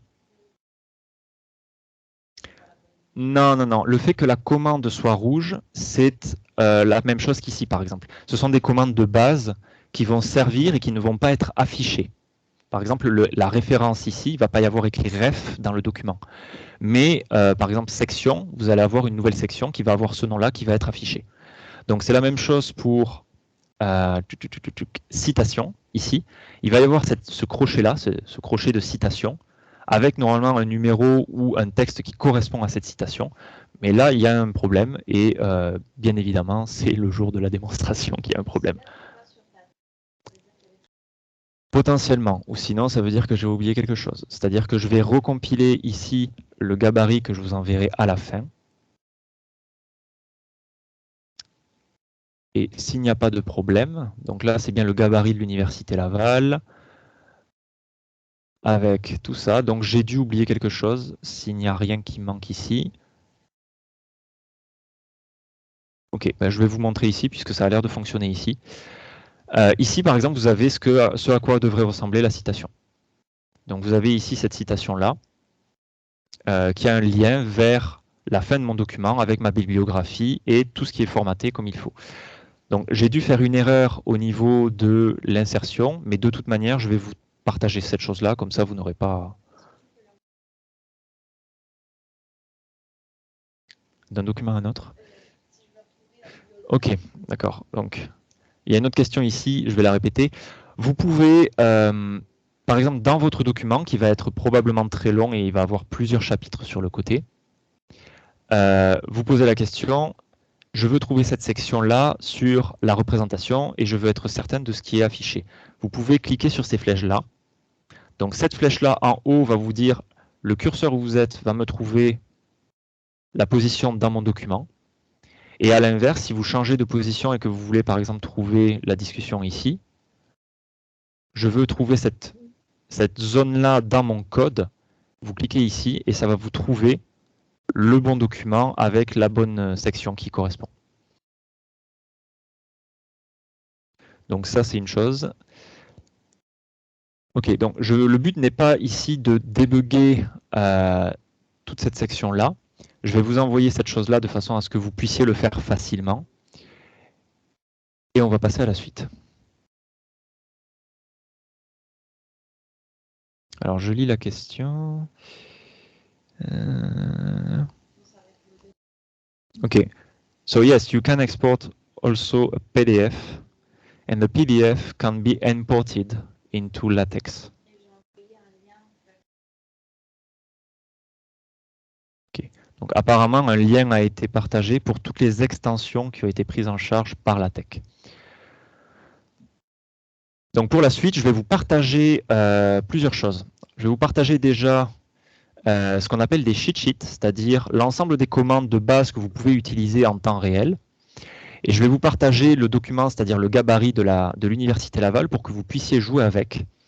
Et le but du jeu, ça va être de créer un document très simple qui va ressembler à ça. Donc il y a différentes choses. Il y a une introduction, il y a du texte, il y a des références, il y a des bas de page, il y a des figures que vous allez pouvoir vous inspirer en prenant du code directement dans le gabarit que je vais vous partager. Et il y a différentes sections. Il y a une table si ça fonctionne et si vous y arrivez. Et il y a des références aussi. Donc là, vous pouvez mettre n'importe quelle référence que vous avez sous la main avec Mendeley, Zotero, EndNote aussi, permet d'exporter ça. Donc ça, vous pouvez juste faire ce petit exercice-là avec la classe article que je vous ai montré. C'est juste que s'il y a des problèmes pour importer ça, utilisez le gabarit de base que je vais vous partager de façon à ce que vous puissiez ne pas avoir de problème et avoir tous les imports qu'il faut et que ça fonctionne. Donc ce gabarit-là, est-ce que je peux le copier-coller directement? Je vais partager un lien de façon à ce que vous puissiez, lorsque vous êtes connecté à Overleaf, vous puissiez copier ce gabarit et l'utiliser pour vous-même. Donc je vais copier ce lien-là et je vais vous le copier dans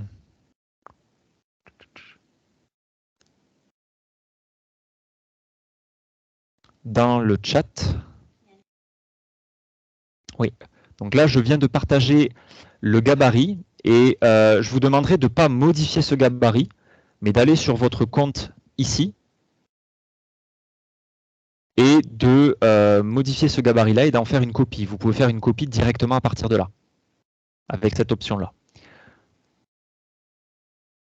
Donc à partir de ce moment-là, vous faites une copie et vous pouvez modifier et le modifier pour vous seulement. Donc oui, il y a une question. Je ne vois pas qui pose la question, mais posez-la s'il vous plaît. C'est moi, mais c'est trop compliqué à écrire. Du coup, tu Ouais, m'entends? oui. Je t'entends. J'étais en train de faire les commandes en même temps que toi sur ton fichier test là, et j'ai eu une erreur. Je me demandais s'il était possible d'avoir des erreurs sur le gabarit Université Laval. Oui. Et si oui, je pense qu'il serait bien d'expliquer comment les gérer. C'est ça. Donc j'allais y venir, puisque là, de toute manière... Ok, pardon. Mais oui, bien sûr, mais tu fais bien, tu fais bien. Donc là, comme vous pouvez le voir, il y a des warnings, c'est-à-dire des choses en orange qui sont affichées. Les erreurs vont être affichées en rouge. Donc comme je le disais la dernière fois, les erreurs en rouge, c'est des choses qui vont faire en sorte que votre document ne va pas compiler, vous n'allez rien voir. Les erreurs en orange vont probablement compiler avec potentiellement certaines erreurs d'affichage, comme par exemple ici avec les références qui manquent. Donc je vais essayer de corriger ça, mais quand vous cliquez là-dessus, vous allez pouvoir voir justement ces différentes erreurs et ils vont vous indiquer où est-ce que l'erreur est située, s'il arrive à la trouver.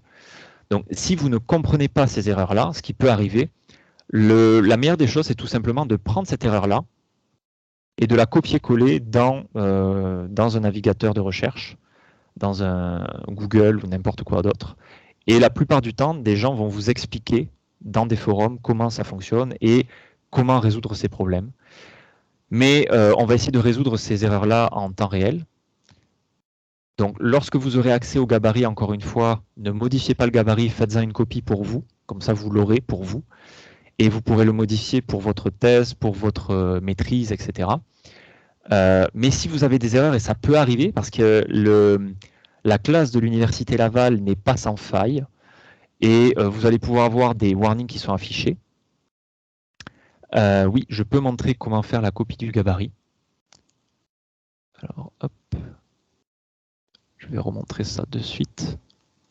Lorsque vous allez dans votre espace à vous, vous avez un truc qui est partagé avec vous ici. Donc, je vous ai envoyé un lien sur Overleaf, le Teams, juste au-dessus du commentaire de Jehan. Et normalement, avec ça, vous avez accès à tous les projets qui sont partagés avec vous. Et ce projet-là, théoriquement, c'est un projet que j'ai partagé avec vous qui s'appelle Gabarit Thèse ULaval. Et vous pouvez faire une copie, théoriquement, avec cette chose-là, une fois que vous êtes dans votre espace. Est-ce que, Jehan, tu peux me dire si tu vois ça, cet onglet-là, dans ton espace à toi? Théoriquement, c'est partagé avec toi, et ça doit être là, avec le lien que je t'ai partagé sur c'est bon? Ok, parfait. Donc avec ça, vous pouvez faire une copie, et vous aurez le gabarit. Donc en cliquant ici, ça va vous appartenir, théoriquement. Et vous aurez une copie de l'ensemble des choses. Donc là, je vous ai mis plusieurs choses, et on va les expliquer. Là, vous voyez, il y a déjà un warning, qui est un warning de l'Université Laval, mais ça, il ne faut pas en tenir compte. C'est un document de classe, il dit juste, vous avez demandé le document qui est de ce type de classe-là.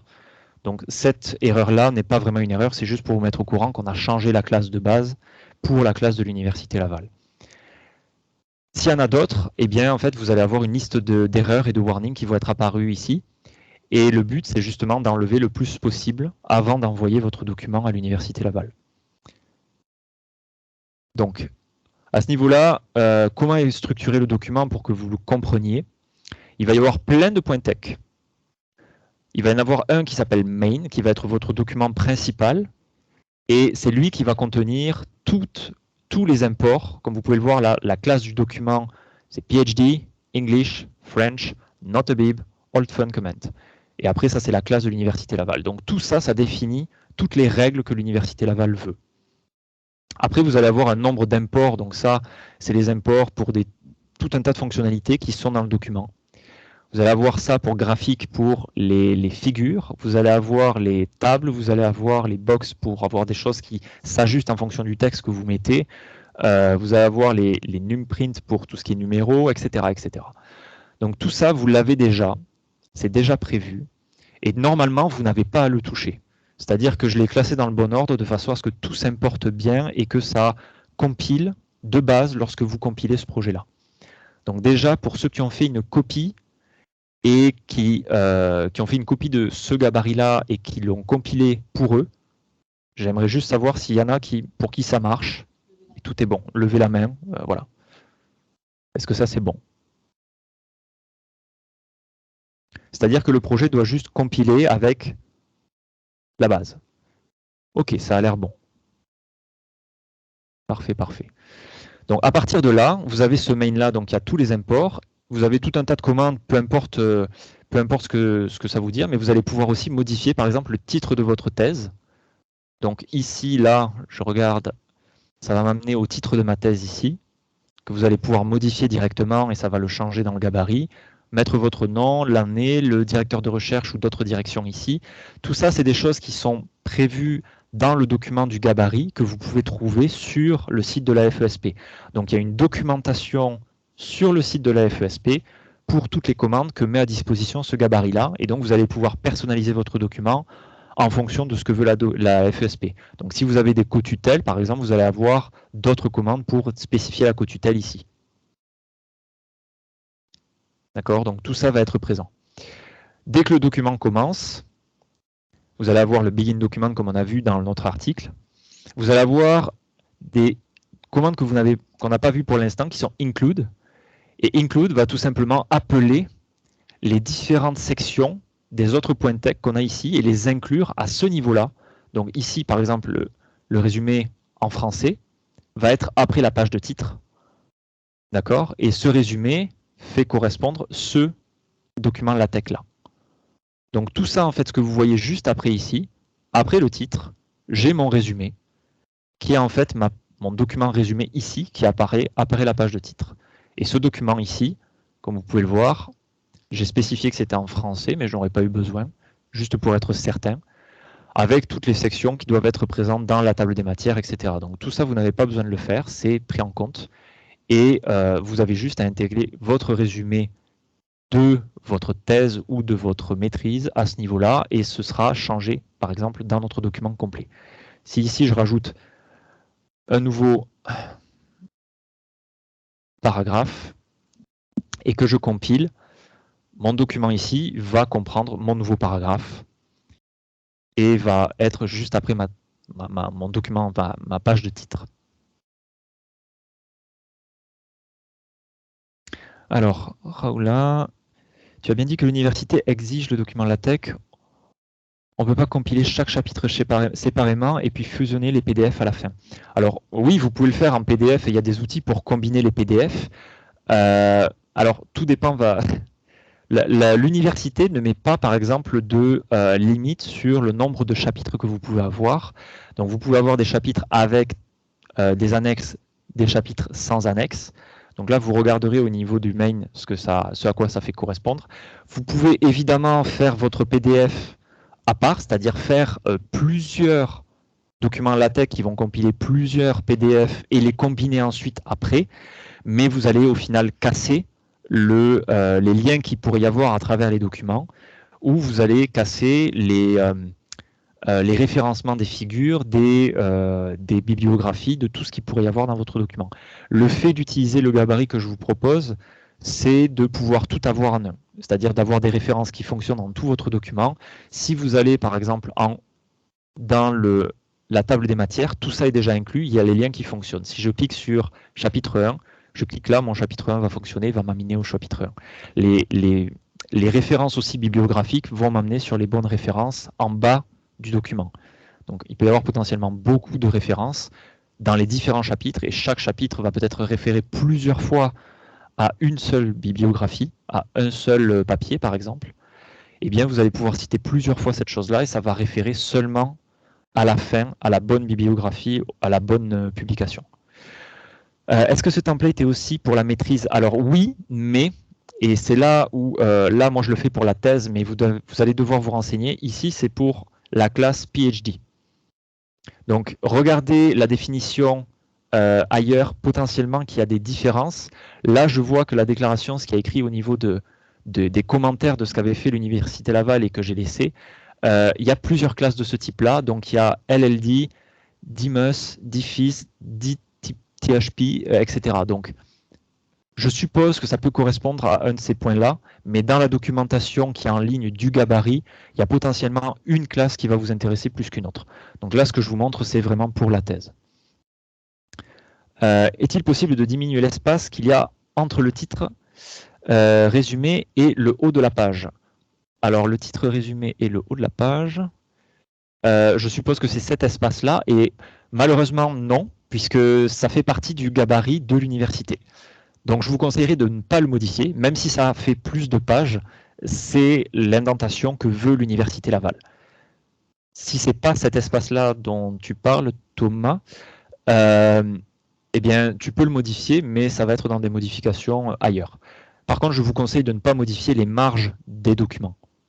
Ces marges-là sont définies par l'Université Laval. Si on a déjà commencé un Word, est-ce qu'on peut importer un Word? Et non, c'était la question du début. Je ne pense pas qu'on puisse importer un Word, mais par contre, vu que c'est du texte, vous pouvez très bien copier-coller chacune des sections assez rapidement dans le texte de la section qui vous intéresse. D'accord? Donc, si vous avez un texte avec 10 sections, ben, au final, ça vous fait un copier-coller dans cette section-là, par exemple, introduction, et vous allez juste devoir changer les titres par un /section, un /sous-section ou sous-sous-section. Donc, ça demande peut-être moins de travail que ce que tu penses. Peux-tu remontrer comment copier le gabarit? Oui, je peux remontrer comment copier le gabarit. Vous allez dans votre espace partagé. Normalement, j'ai partagé dans le chat de Teams, un peu plus haut, un lien pour justement ce gabarit-là. Et donc, vous avez dans Share with You, au niveau d'Overleaf, quelque chose qui devrait s'appeler gabarit thèse ULaval, puisque je l'ai partagé avec vous. Et pour le copier, vous utilisez cette section-là qui est à droite complètement de l'écran, qui est copie. Et donc ça devrait le copier pour vous dans votre espace avec vos recommandations. Est-ce que c'est bon? Pas d'autres questions pour l'instant? Ok. Donc là, ce que je vous propose, c'est de copier ce gabarit, déjà pour vous, vous l'aurez, et à partir de là, de le simplifier pour essayer de juste faire ce petit exercice-là. C'est-à-dire d'avoir juste un point de texte, c'est-à-dire le point main, par exemple, que vous pouvez modifier, et de pouvoir faire cet exercice-là pour vous. Alors là, je vois que le temps va filer, donc je ne sais pas si on aura le temps de le faire ensemble. Mais ça peut être un exercice pour vous, en tout cas. Et puis, vous allez pouvoir modifier le point tech directement que je vous ai donné pour pouvoir essayer de faire à peu près la même chose. Alors, comprenez que si vous gardez la classe de l'Université Laval, il y aura potentiellement des différences avec ce que je suis en train de vous montrer là. Mais le but, c'est que vous arriviez à comprendre comment créer tout ce contenu-là, comment intégrer du texte, comment modifier mon texte, comment rajouter une citation, etc. Et ce que je vous propose, c'est de vous envoyer, là vous avez le gabarit, donc de toute manière vous aurez un exemple, mais si vous n'y arrivez pas et que ça vous intéresse de voir comment j'ai fait, de vous envoyer et de vous copier cet exemple-là plus tard. Mais comprenez que vous allez pouvoir faire tout ça, intégrer des images et du texte et des tables directement depuis la tech. Est-ce que les choses ont été partagées ou... Oui, qui ont accès aux deux documents. Ils vont le recevoir. Parfait. Donc vous allez recevoir, merci Flora, les deux documents. Donc ce document d'exemple, si vous avez envie de vous entraîner sur autre chose. Si jamais il y a un problème avec le gabarit, je pourrais de toute manière vous les renvoyer. Donc pas de panique là-dessus si vous faites une erreur. Et vous allez recevoir aussi un document qu'on appelle une cheat sheet, c'est-à-dire deux feuilles très résumées de tout ce que vous pouvez faire avec des commandes de base en LaTeX. Notamment, par exemple, ici, vous allez pouvoir pardon, vous allez pouvoir transformer les propriétés du texte. Donc vous allez avoir les commandes et ce que ça implique au niveau du texte. Vous allez pouvoir voir tout ce qui implique les changements de taille, les parties, etc. Donc je ne suis pas rentré dans le détail sur toutes les commandes puisque ce n'est pas le but. Le but, c'était de vous faire découvrir LaTeX et comment on l'utilise et ce que ça peut vous donner comme document à la fin. Et donc là, je pense qu'avec tout ça, vous allez pouvoir et vous entraîner sur un exercice et avoir le gabarit de l'Université Laval, que ce soit pour une thèse ou pour une maîtrise, pour pouvoir faire un dépôt, on va dire, de façon rassurante et sans vous préoccuper des mauvais dépôts. Bien évidemment, je l'ai dit au début, mais je vais le répéter, il va falloir que vous lisiez très scrupuleusement les règles de l'université, de la faculté des études supérieures, pour pouvoir être aux normes et à jour sur ces règles-là. Est-ce que vous allez avoir des dates, vous allez avoir potentiellement des changements sur le format. Tenez-vous à jour et maintenez-vous à jour sur ces formats-là, puisque là, je vous parle avec ce que je sais maintenant, mais ça risque d'être modifié. Donc avec ça, je pense que j'ai fait le tour. Est-ce qu'il y avait d'autres questions?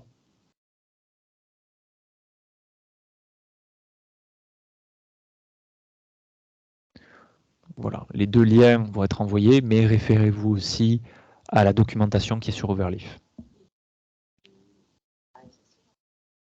Ça va arriver, ça va arriver. Les deux documents, donc la petite feuille de résumé plus l'exercice vont arriver. Et encore une fois, si jamais il y a un problème, je pense que vous pourrez toujours parler avec les personnes du CAMI. Et puis je vous remettrai à disposition un autre gabarit s'il y a eu un problème avec celui-là. Et voilà, il n'y aura pas de souci pour que vous puissiez avoir quelque chose de, on va dire, plus confortable pour démarrer votre écriture, avoir un exemple de façon à ce que vous puissiez faire des copier-coller facilement, que ce soit du texte ou des projets qui existent. Donc à partir de là, comme vous pouvez le voir juste pour les dernières notes, j'ai séparé ça en plusieurs sections. Vous avez la section images qui va contenir tous vos images. Vous avez la section Université Laval que vous n'aurez pas à toucher, qui contient tout ce que l'Université Laval met à disposition et sa classe. Les to-do, c'est des checklists si vous avez envie de savoir ce qui vous reste à faire pour le dépôt. Mais encore une fois, mettez-vous à jour. Ne prenez pas pour argent comptant ce qui est écrit ici. Et après, ce sont les différentes sections avec la bibliographie complète que vous pouvez exporter depuis Mendeley, Zotero, EndNote ou d'autres systèmes de gestion de citations. Et à partir de là, je pense que j'ai fait le tour. Est-ce qu'il y avait d'autres questions tant que nous sommes en ligne?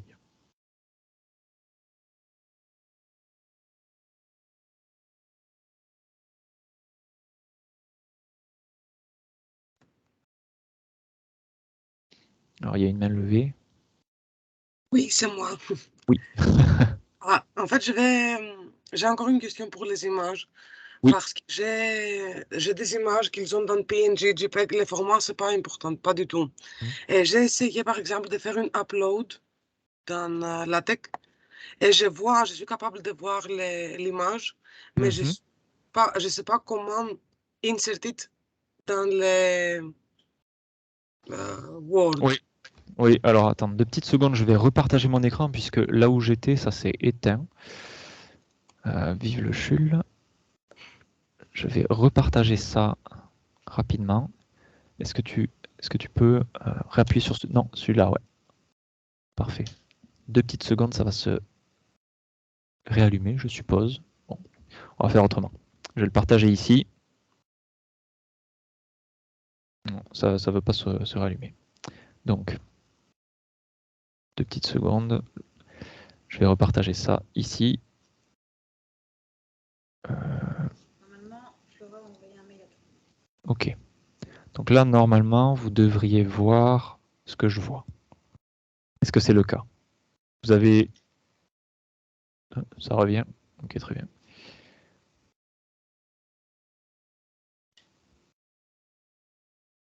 Donc pour intégrer des images, là dans le gabarit, vous avez un exemple. Il y a un exemple d'image qui est intégré. Et donc, il va falloir créer ce petit code-là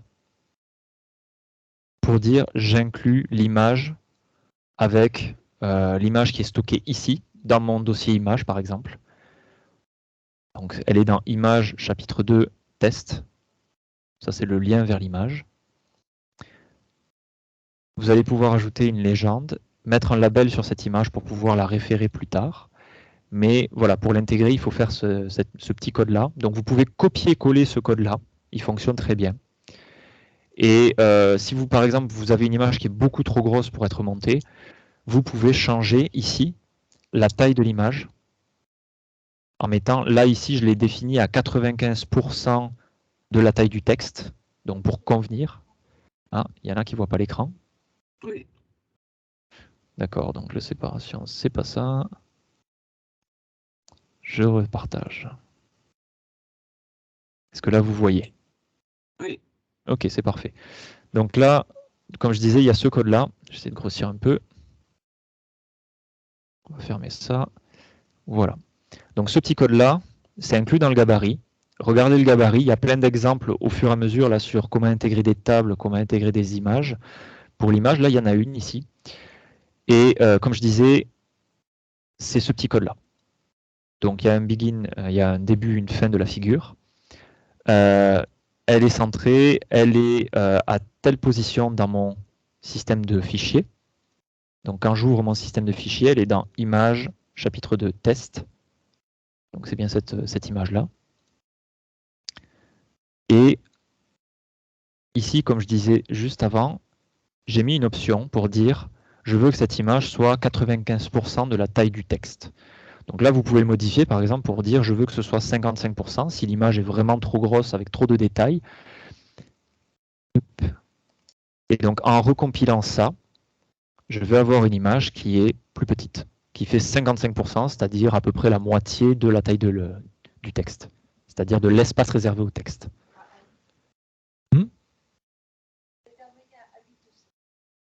Parfait, merci. D'accord, très bien. Donc voilà.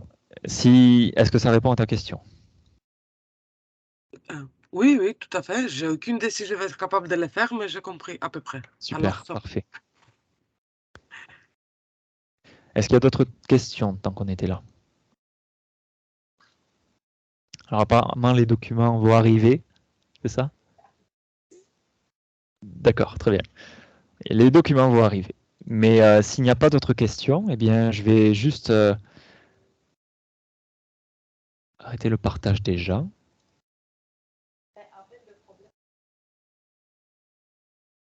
Et puis voilà, je pense que de toute manière, vous pourrez rester en contact avec le CAMI qui a organisé cet événement. Et s'il y a d'autres problèmes à ce niveau-là, je pourrais renvoyer le gabarit, renvoyer les exemples, renvoyer les documents. Si vous avez des questions aussi, je vais rester à disposition pendant un certain temps. Mais vous avez, comme je vous l'ai dit, beaucoup des réponses qui vont être à disposition sur Internet.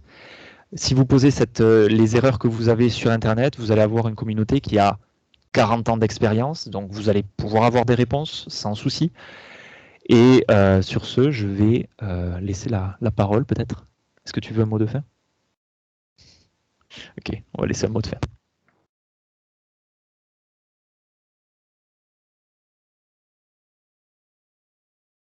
Merci beaucoup pour cette formation. Donc, normalement, on va vous envoyer sur mon téléphone, donc je ne peux rien faire, mais on va vous envoyer les documents sous peu pour ceux qui n'ont pas reçu. Donc, n'hésitez pas à faire l'exercice. En vrai, c'est un exercice qui est complet et qui va vraiment vous aider à apprivoiser un peu le langage LaTeX. On sait que pour nous, les biologistes, ce n'est pas forcément quelque chose d'inné. Mais déjà, si vous êtes capable de refaire ce qu'il y a sur l'exemple, vous allez être capable de comprendre la logique, de pouvoir maîtriser aussi, justement, il parlait de contrôle S, il parlait de Alt, etc. pour bouger. Ça, c'est quelque chose qu'il va falloir apprendre et maîtriser. Mais finalement, après, ça va vous faire gagner un gain de temps, contrairement à une technique qui consiste à écrire sa thèse sur Word, qui au final fait crasher votre ordinateur toutes les 5 minutes. Donc, on espère que cette formation vous a plu. Si vous avez d'autres idées de formation que vous aimeriez suivre, n'hésitez pas à envoyer un mail à l'adresse du CAMI. Et on vous rappelle que, donc, comme vous avez pu le voir, la formation a été enregistrée, donc elle va être disponible sur notre chaîne YouTube en non répertorié. Donc, vous avez envie d'avoir à nouveau accès à cette formation de 2 heures, envoyez-nous un message et on va vous transmettre le lien. Donc encore merci Régis. Mais de rien. Puis si vous avez des questions, n'hésitez pas à nous envoyer un message et même si vous voulez avoir les coordonnées de Régis, on va vous les envoyer avec plaisir. Merci à tous. Bonne journée.